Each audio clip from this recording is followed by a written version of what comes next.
Today's date. Hey, Good evening, everyone. First of all, I would thank you for joining us this evening. It is 5:34.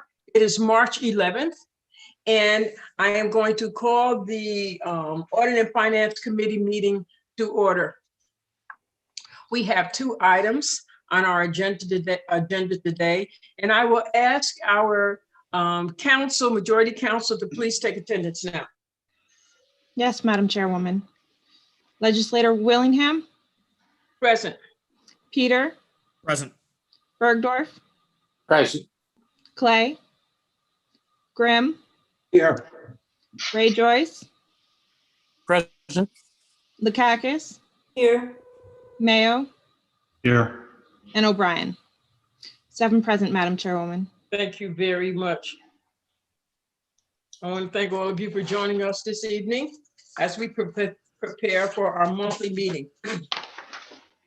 So, Ms. Kennedy, are you prepared to read our first item on the agenda? Yes, Madam Chairwoman. Thank you. Item 1 is resolution number 316 for 2020, amended and restated bond resolution of the County of Albany, New York, authorizing the undertaking of a capital project for the Emergency 911 Communications Center, stating the estimated maximum cost thereof is $10 million, appropriating said amount therefore, and authorizing the issuance of $9 million of serial bonds of said county to finance said appropriation. Is it my understanding that this is not ready yet? Yes, ma'am, it is not ready yet. We are still waiting for the seeker. We had hoped that it would be available before this evening, but it is not yet ready. So we will be tabling this evening? Yes, Madam Chairwoman. I recognize Mr. Peter. Thank you, Madam Chairwoman. As we have not received the seeker, I would make a motion to table this until we receive the seeker. Madam Chair, I have a question. Yes, Mr. Bergdorf. Could somebody please tell me who the lead agency for the seeker is? Let me see, who is here to speak to this evening, Ms. Kennedy? I can speak to that, I guess. I'm not sure offhand. I can certainly find out for you who that would be. Because we were originally told that the state wasn't ready, and that led me to believe that the state was the lead agency. But in conversations with the sheriff, he had talked about having the engineer that is involved in the project be doing the seeker analysis, which would lead me to believe that the county is the lead agency. So I would like some sense of who is the lead agency and what potential time frame we're looking at, and how does it affect construction? We will find that out for you, Mr. Bergdorf. Thank you very much, Madam Council. All right, thank you. I do have a motion on the floor from Mr. Peter. Can I get a second? I second. Okay, I have a second from Mr. Mayo, so we're going to table this this evening. Thank you very much. We're going to move on now to the next one. Ms. Kennedy? Oh, I'm sorry, Madam Chair, we need a vote on that motion to table? Oh, I'm sorry. I'm sorry. I'm trying to move ahead too quickly. All right, so we have a motion from Mr. Peter and a second from Mr. Mayo. All those in favor? Aye. Aye. And those opposed? Unanimous. Thank you very much. So we have moved to table this for this evening. We have a couple of people in the waiting room.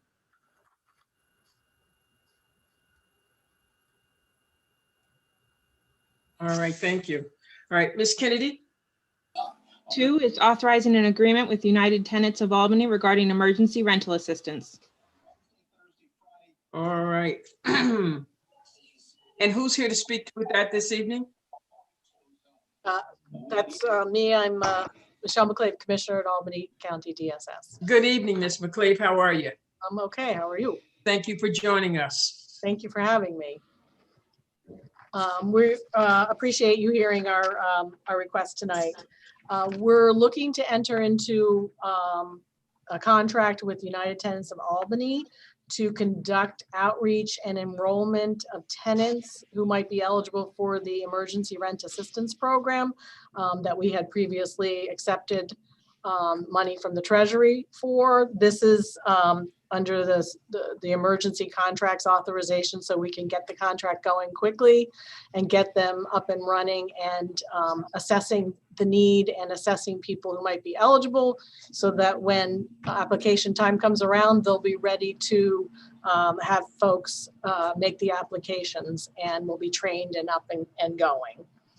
This is the 100% federal funding contract for $125,000.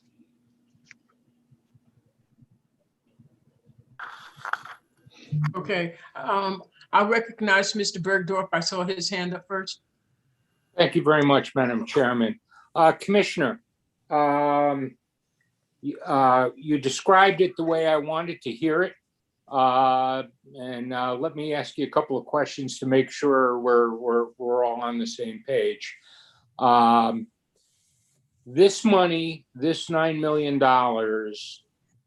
we were told is primarily for landlords. Now, is it the intention of the Social Services Committee to do outreach to tenants to get them and assist them in doing the paperwork to make application to the program so that landlords can be paid? Or is it for any other type of funding that would go to tenants and not to landlords? That's question number one. Question number two is, I assume that Albany County is going to take a portion of the $9 million as an administrative overhead fee to implement the law. And I'd like to hear that this $125,000 is coming out of Albany County's administrative fee, and it's not going to reduce the corpus, which would go to landlords to get tenants out of trouble. And question number three is, in the documents, it said this is primarily a program for the city of Albany.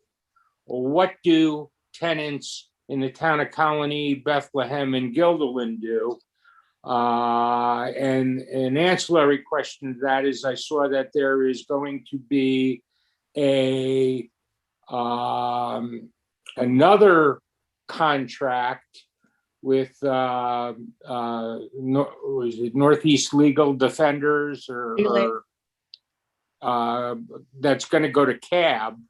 And is that going to be structured the same way, where it's going to come out of Albany? Because they're helping you implement the law, it's coming out of Albany County's administrative piece and not out of programmatic funds that would go to the landlord. So I'm sorry, I guess there were 4 questions there.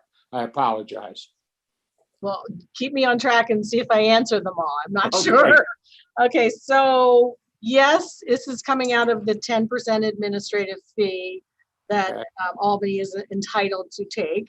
We don't know if we will spend all of that money. We'll see how the program goes and what our needs are as the year goes on.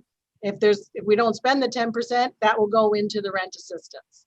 So Okay. we're trying to balance, the needs with getting the program done, and yet not spending any more than we need to on administration. So we'll have more for rent. So there's that. And the other grant, or the other contract that we're looking at for Legal Aid Society of Northeastern New York, will also come out of that funding. That will be the 10% administrative as well. United Tenants has a history focusing on the city of Albany. They have relationships with tenant groups and landlord associations that serve our clients in the city of Albany. People come to them when they get an eviction notice. So they're well known. So they will focus on the city of Albany, some in Cohoes and Watervliet as well, because that's kind of their natural reach and their history of service. Legal Aid will focus on the other areas of the county. and we'll focus on outreach and engagement in those other areas so that we have the whole country covered. Although neither one of them will say no to anybody from any of the other territories. Plus Albany DSS, we also are going to have staff dedicated to getting people up and running and enrolled and applying for the reimbursement here. So people that walk in our doors, we will serve. So we'll have a several pronged approach to catching as many people as we can. The landlord, I think there was a question about funding for landlords. Yes, but the way that the Treasury is writing it currently, the instructions, they're they're downplaying wanting to pay tenants ever. They always want to pay the landlords whenever possible. So, but the problem is the tenant must apply.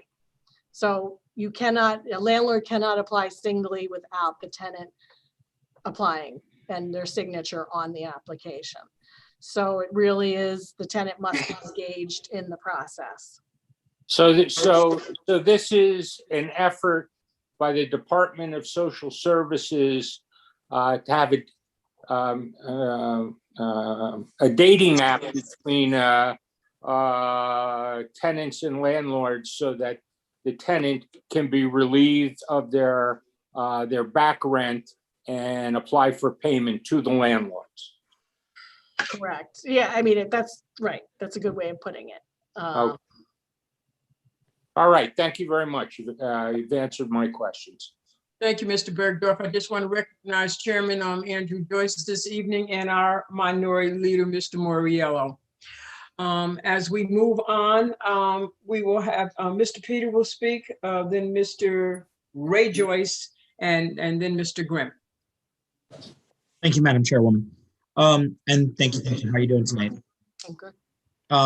So one of the things that I've heard from some people, and maybe something out of the administrative fee we can do, just as the outreach is happening, there seems to be some confusion as the state of play of the current eviction moratoriums, like things of that nature. We have individuals who, and I've heard from landlords, I've even heard from renters, who believe that they're not going to owe the back rent. And I think that's obviously a very large misperception. And since this outreach is happening anyway, perhaps some type of information that can be agreed to by all these folks to sort of say, here's the state of play.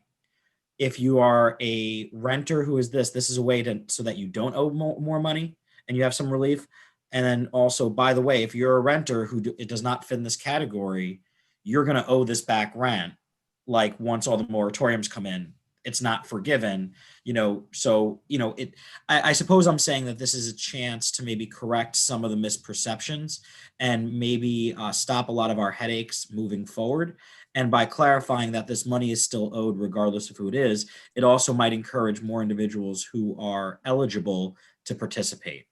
And, obviously this may have been thought about, but something that we could share in our communities, and that landlords could perhaps give their tenants so that everyone understands the situation and there's one set of FAQs that everyone is comfortable with. Yeah, I think we've been looking at having targeted messages to tenants, targeted messages to landlords, and targeted messages to providers that might deal with people. So, so we're working that out, as taking your advice there. That surprisingly, there are people who think the governor told me not to pay my rent. Right. I didn't have to pay my rent. So those people are going to be in significant trouble because also it has to be COVID related. Right. This to be eligible for this, you have to have had an income or an adverse incident related to your income because of COVID. Right. So, yeah. And so if there's anything that's a United document that we also can share or get printed out for landlords of questions, stuff like that, something with an Albany County official thing that's supported by both United tenants and legal aid, et cetera, I think that would be helpful in us answering questions, but also making sure we can get people more involved in this program. And you seem to be already thinking about it, but any way we can help, please let us know. And thank you for all the work. Thank you. Thank you, Mr. Peter, for those observations because they reflect thoughts that I have. Mr. Ray Joyce?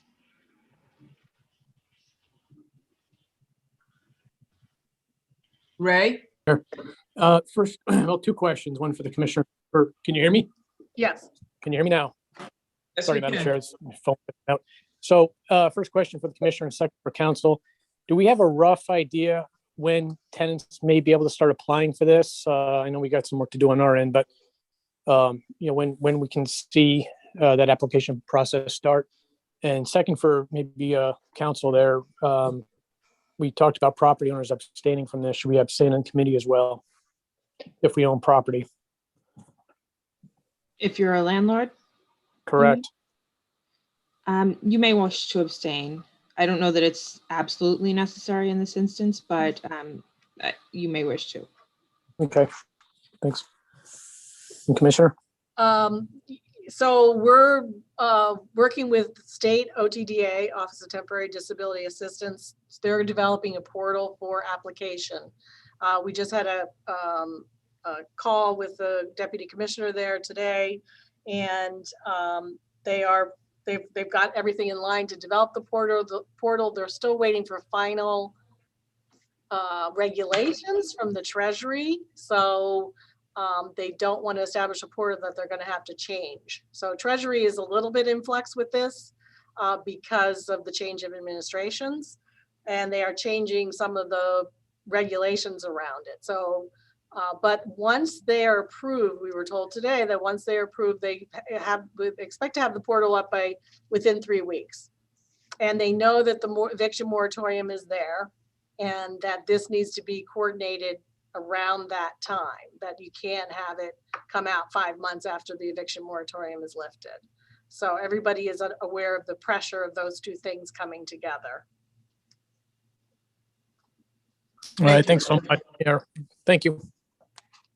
Okay, I just want to recognize that and take note that Mr. Clay has joined the meeting. Thank you. All right, Mr. Grimm. Okay, thank you, Madam Chair. A couple of questions I have. This $125,000, this is money that's not going to be going to the landlords, apparently. It's going to the tenant association. Is there some itemized list of how this money, I read in the information that it's for outreach, but is there any itemized list of how this money is going to be spent? We have a budget for this, yeah. Well, can you describe what it is? Because it's not in the paperwork. It will be in the contract, which I don't have, but it's for staffing purposes primarily, and also to assist them in, this is going to be electronically done. So they're going to have to buy a little bit of equipment to get, they're going to go into people's houses if they can't get to the office to apply electronically. So they're going to need to be able to have people scan their documents and upload their documents. So there's a little bit of money for equipment and that kind of thing, but it's all for staffing. So caseworkers to help people who have trouble getting documents together and filling out applications. They're going to sit down with them. They're also going to look at people's future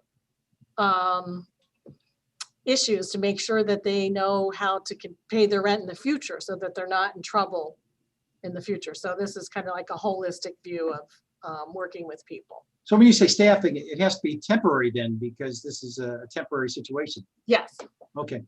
I'm still unclear. Who's writing the checks and who gets the money? You said tenants may get the money. And that's the case. How do we know that that money is going to go to the landlords? As it's really been pushed that the checks are to be made out to landlords. There could be some cases, but I don't expect them, it'll be very rare, I think. And I don't even know a circumstance that we would make a check out to a tenant. It's possible if a tenant has an eviction potential notice and the landlord refuses to participate in this program, the landlord must give us certain documentation, name, address, social security number or DUNS number or something. They have to apply. They have to be part of this. If they refuse that, it's possible that an arrangement could be made to pay the tenant, to pay the landlord. But that would be under really probably monitored circumstances, either Yeah, I think they're, DSS. Yeah. yeah, I mean, I don't know what landlord would be against this getting money that they're owed. They want to get rid of the tenant, maybe, I don't know. Well, okay, yeah, okay. Yeah, I just think if any checks are issued to the tenant, there has to be some kind of check system to ensure that the tenant ultimately sends the money to the landlord. That's the purpose of this money. And it helps them because they're trying to clear their back rent, which is great. I mean, it's a good opportunity for both the landlord to be protected and the tenant to get some breathing room. Yeah, and that's why we have these contracts also. They're supposed to be working with people making the applications. So they will make sure that the money goes for the purposes that it is meant for. Okay, thank you very much. Thank you, Madam Chair. Mr. Bergdorf, Carolyn was before me, so I. let me run my meeting. I'm very sorry, Madam Chairwoman. Okay, members first, go ahead. Okay, I'm sorry. I tried, Carolyn. In the paperwork, it indicated that United Tenants was on Orange Street and it was centrally located in a certain neighborhood where tenants might have problems, and it was on the bus list.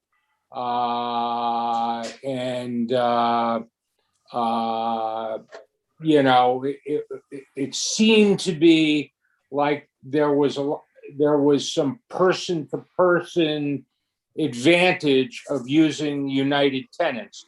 Can you tell me if United Tenants is actually open for business, for walk-ins, or whether people are working from home at United Tenants? And this is strictly going to be electronic? Because I think if that's the case, you're missing a large constituency that probably needs some help. They are not fully open. They do have some people working from home, but they do have office hours. They do. Okay. And then we have control over what we want these positions to do. So if we want them to be there, we'll request that they're there. Okay. All right. Madam Chairwoman, Todd Drake sent me a note saying that he doesn't have a button to raise his hand and he would like to speak as well as a non-member of the committee. So if you could put him on your list, I would appreciate it. Okay, I have put a list out to everyone. Does everyone know how to use chat? I have it in there. I have everyone's name in. And Well, so I got it. I don't know if everybody knows how to use chat, but it's in there. Yeah, no, it's in there. Then you hit the reactions button, and then that's where they have the tab for raise your hand. It's really in, at any rate, I believe if I have this correct, okay. I'm next. You raise your hand in participants, okay? That's where you raise your hand, okay? And so, but right now, Ms. Lakakis, who is a member of the committee, it will be speaking next. Thank you, Ms. Lakakis, and I'm sorry I missed you. That's quite all right. Hey, Michelle, I was wondering, how does it end? Is it going to end when the money runs out? Is it going to end at a certain point? Is there a date or a deadline, or how far ahead? Like how, I imagine if the moratorium comes up, it's going to be like a boatload of people, you know, it's going to clutch up the system, just kind of like vaccines have done. And then I was just wondering, how long is that is there an end? Well, originally the end was the end of 2021, but we just learned today that this can go till 9/22, so September of 22. And we also learned that there's an additional allocation that's going to come into this program from Treasury, another $20 billion.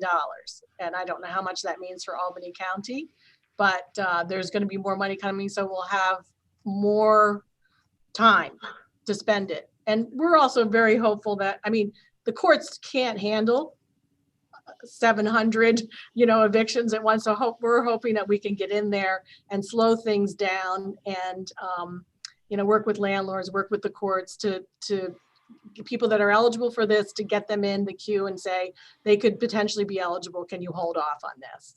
So because everything can't crash on May 2nd. I mean, you know, everything just isn't, it's not going to work that way.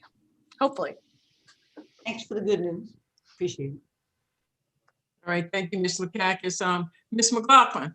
Thank you, Madam Chair. I just have a couple of questions. I just want to clarify, the tenants are available for 1 year, a total of one, up to a year back rent, and is it 3 or 4 months forward rent? 12 months arrears and if eligible, certain categories of eligibility for 3 months going forward. 3 months.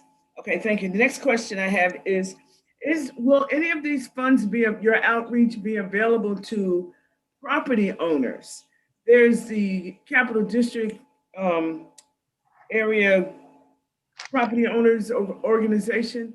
Will there be any outreach to them? Because all tenants, from what I've heard from landlords, do not have an incentive to apply for this money, especially if they have, you know, flown the coop and just left the place empty, and the property owner, the landlord, is still liable for that back rent. So is there any opportunity to do some outreach with the property owners to give them some advice on how they might reach out to their tenants to apply for this money?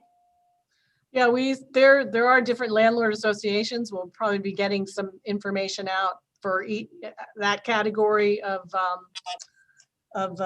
targets specific to them. Although if the tenant has left the building, they're not going to get this. Really? The tenant must be, it's eviction prevention. So they must still be in the apartment. Okay, let me ask this question. If they weren't evicted, but they just left, that's still, there's no help for the landlord. Not under this. There could be other help, but not under this program. That's really sad.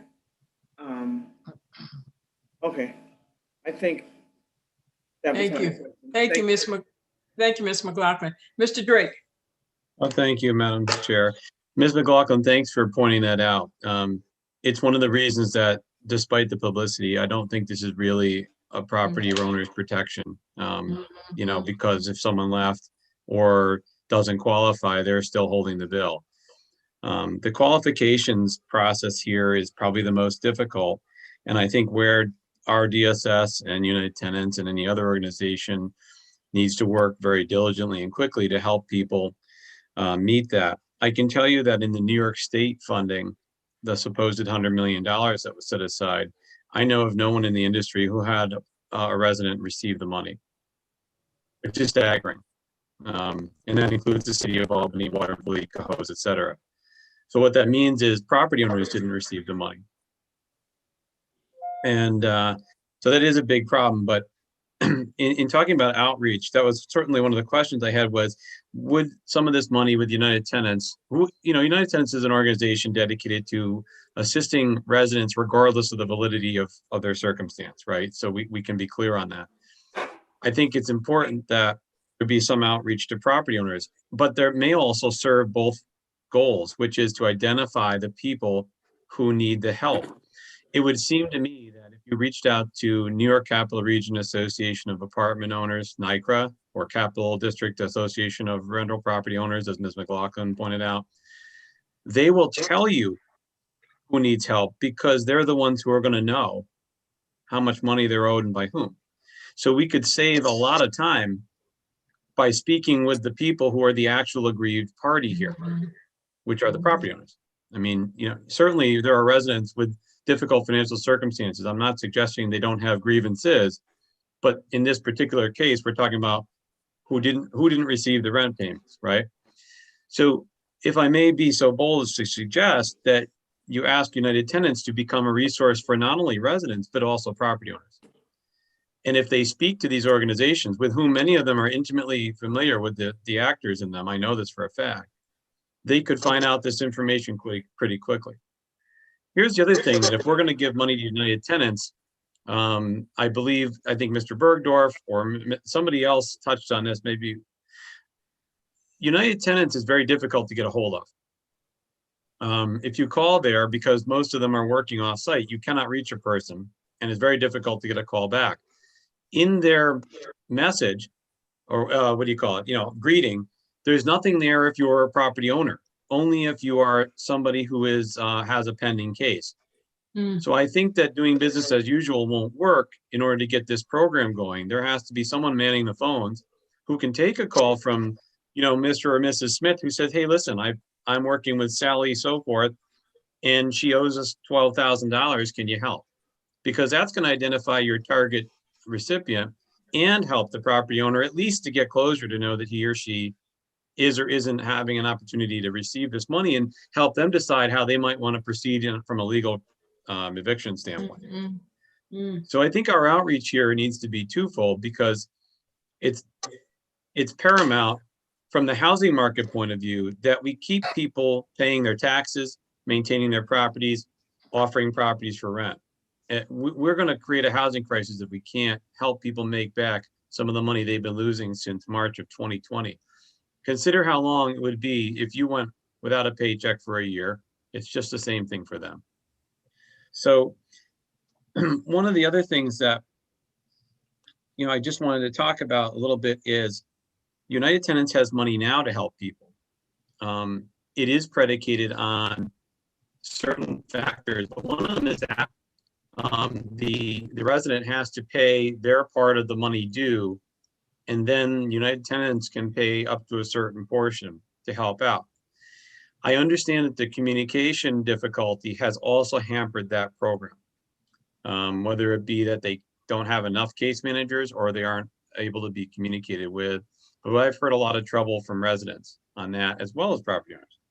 So I think if we're going to give an infusion to United Tenants, who can be a great partner for us, I think we need to prioritize communication, outreach to property owners, and then probably last, outreach in general at random, looking for residents.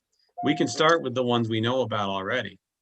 And that phone call is easy to make. And certainly there are many people in your department who work with property owners in those organizations too. So I wanted to make that suggestion. I'm not a member of the committee. I'm not voting on this. But I think, as far as efficacy and how important housing is for everybody, and how important it's become to many small businesses who rely on the income from their buildings to survive or pay their mortgages or taxes, which of course we represent the taxpayers. It's important for us. And I think we need to have that communication, and there needs to be a hotline available that is answered, or people do get back to them. And that's the number one complaint I hear. So I wanted to voice that and ask that, I don't want to say demand, that sounds very parochial, but we request, very firmly request that with our funding comes an open line of communication and an outreach to property owners. Thank you for all your work and for listening tonight. thank you. Can I just make one comment on that? That United Tenants is only one piece of our plan. So they're not the whole thing, just to keep that in mind. And DSS has a number right now that we're taking inquiries from landlords, and we're taking their names down. So DSS is going to be overseeing this program. These are just our partners. They only have certain roles. They are not, DSS is still in charge of the program. Well, that's great. And I think the outreach then, maybe if it comes from your office to NICRA and KDARPO and some of the other groups, could bear a lot of fruit toward getting these monies out sooner than later, which will, quite frankly, prevent a lot of the bottleneck in the eviction court, because people will be settling their cases, which is a great thing for everybody. So thanks very much. Okay. Before we go any further, let's see. I see Mr. Drake. Would you want to see to Mr. Ricard?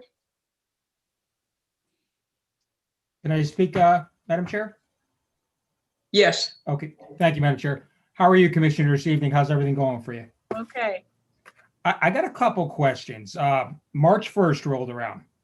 I received 3 phone calls and or messages from landlords here in the city of Cohoes. I can't emphasize enough what my colleagues just reiterated. These landlords are desperate, all right? I can't emphasize that enough. I hear it from all these landlords that, we're trying to help people out. We don't want to kick people out in the street. Obviously, we're all going through a pandemic. We have to get through this together.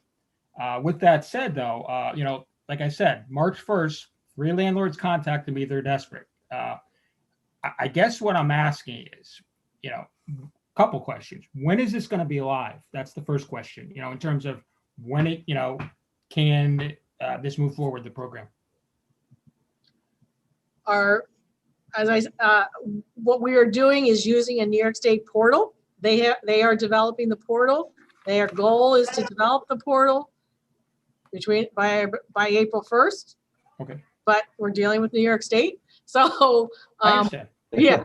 So, but our goal, as I said earlier, is to get people who are in the queue, and ready, and all the materials they're going to need to apply. When that portal opens, they're going to be ready to apply. Unfortunately, the first check probably isn't coming. I mean, it's not coming tomorrow. The first Yeah, check. I understand. Right. And I tried to tell that to the landlords. To piggyback on what you said, because that led into my other question. How can the landlord somehow, as opposed to going into a portal, is there going to be a hard copy of any materials that theoretically a landlord could take to the tenant and say, here, tenant, fill this out and I'll mail it to you, or you mail it down to the Department of Social Services or whoever it has to be mailed to expedite the process?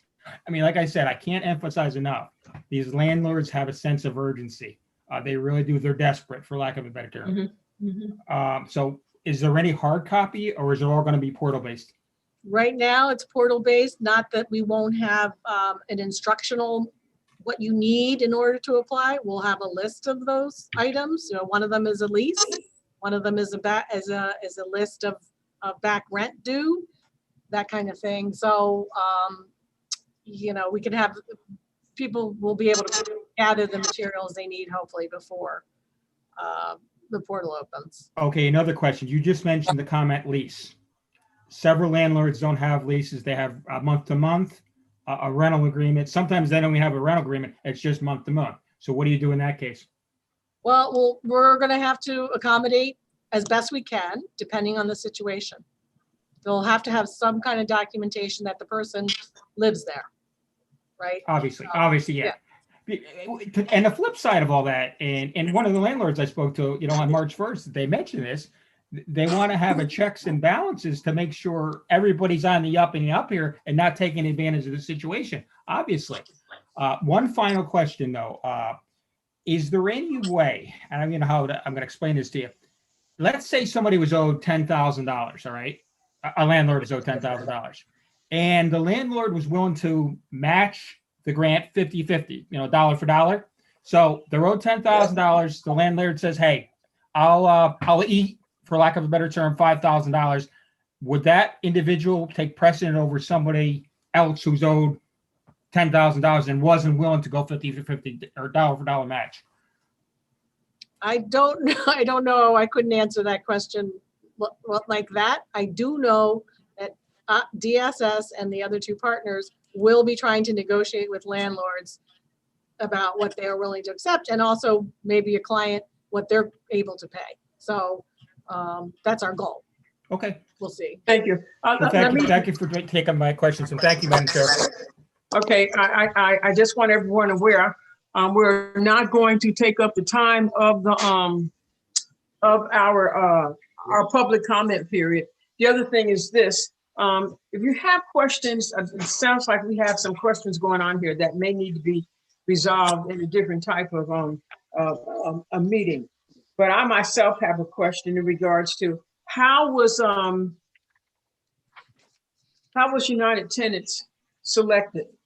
Okay, and also I was going to ask the question about is there a maximum or is there a maximum amount of money that each landlord can receive, and also was there a particular criteria for using the United Tenants as opposed to some other organization?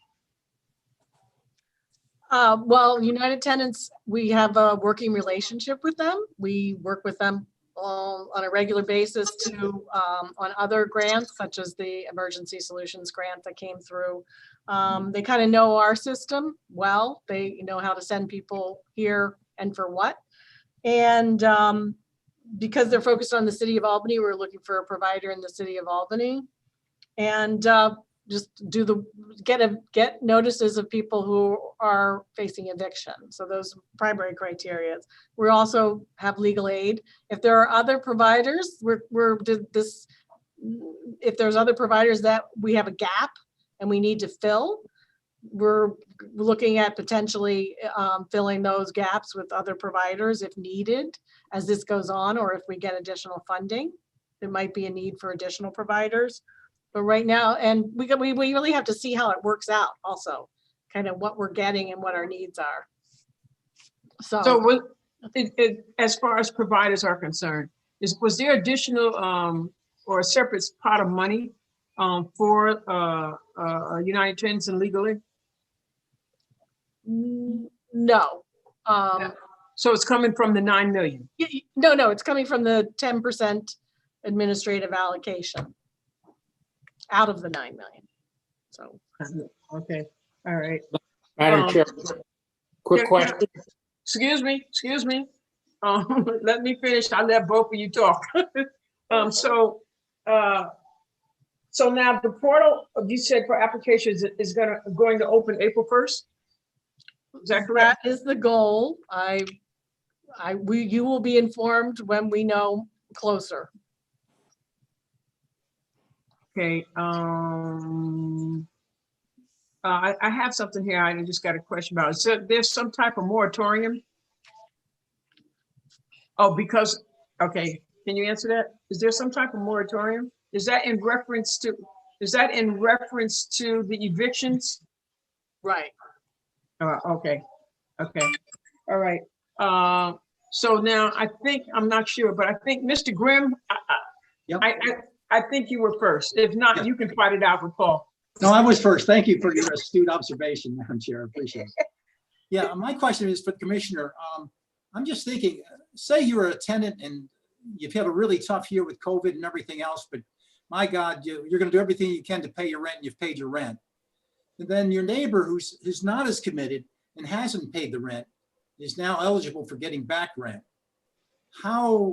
What do you say to tenant A in that circumstance who's really done all they could to pay and the other one maybe wasn't quite interested? And even now moving forward, because this pays 3 months of future rent, I believe. Not if you're eligible, yeah. Yeah, if you're eligible, why would you pay your rent then if you're eligible for the government to pay the rent in the 3 future months? Well, the way that we see structuring it is there has to be a particular reason to pay it's not a guaranteed 3 months forward. It's an option. If there's a particular hardship that someone might have and there's an explanation or a reason, then we can pay 3 months ahead. It's not an automatic, and neither is the 12 months arrears. So it's each case is going to be looked at individually. And again, if you had resources in the last year, your income didn't change, you just chose not to pay rent, you're not going to be eligible for this program. So. Okay, this is just for somebody who's really done everything they could to pay the rent. They're going to be frustrated. I can tell you that right now. But yeah, I'm glad to see that you're really carefully analyzing each case because we want to be fair to everybody. Thank you. All right. Thank you, Madam Chair. All right, thank you very much. All right, just remember this, Mr. Bergdorf, I will be calling for a vote soon. Okay. No, I'll be very quick. Commissioner, a lot of what I've heard in the last 15, 20 minutes is that there is a concern about outreach to landlords. And Todd recommended a couple of different landlord organizations, and we have not seen any proposals to them or anything. Would you commit to designate somebody on your senior staff as a resource for landlord and ombudsman for landlords to call who can give them input as to how they can get their tenants into this program, so that there is some formal mechanism for landlords who need assistance, and instead of just relying on a tenant to file, can take some of the suggestions that Todd offered and Bill Ricard offered and there's a contact at social services where, as you say, you are ultimately responsible. I'm not sure I can commit to an individual senior member at this moment. But as I said, we are going to have staff dedicated to this initiative. And I expect that there will be a way for communication to occur between landlords and DSS and about this program. Well, I guess I wasn't asking you for a name tonight or a commitment tonight, but I'm asking you to communicate to all the members of the legislature a mechanism in which landlords can communicate with the Department of Social Services. As I said, we do have a phone number and an email right now. So I think that's on our website. We can certainly get that information out. So yes, we will have a way to communicate to the public, and I consider landlords, I guess, a specific part of the public. Thank you. Thank you. Yeah. Thank you, Ms. McClave. I'm going to ask Matt Peter. He's going to be our last speaker for on this before I call for a vote. Madam Chair, I was actually going to say, I would like to make a motion if that's okay with you, to move this. Yes, it is. All right. I have a motion from Mr. Peter. Can I have a second? Second. I have a second from Mr. Clay. All those, and I guess, I guess I might need to, I'm going to call for a vote, okay?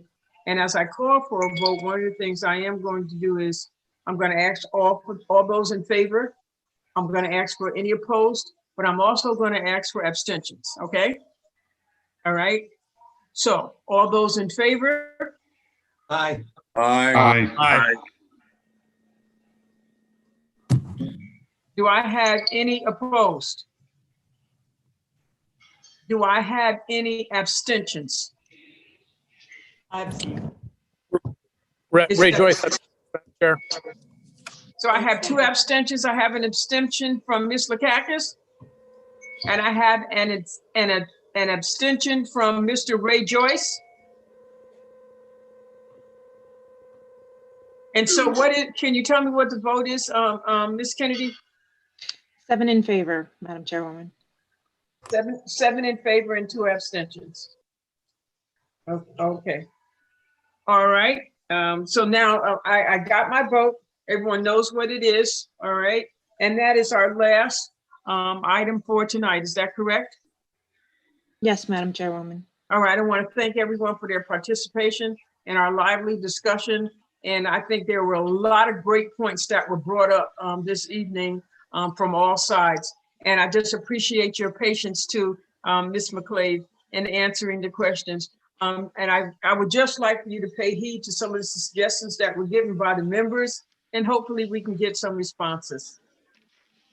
Absolutely. Some good suggestions. All right. Madam great. Chairwoman, Who is that? it's Pat Collins. Yes, Pat. I just want for the members present right here to note that this will be introduced to the agenda tonight at the end as a Rule 11 because it came after the agenda was printed. So when you see the Rule 11, this is the item that's being added. It was sent to everyone already, but I just want everyone to know. Okay, very good. He said that we'll have a Rule 11 on this tonight. Can I get a motion to adjourn? Motion, Madam Chair. I have a motion from Mr. Peter and I have a second from? Joe O'Brien. I have a second from Joe O'Brien. Thank you very much. See you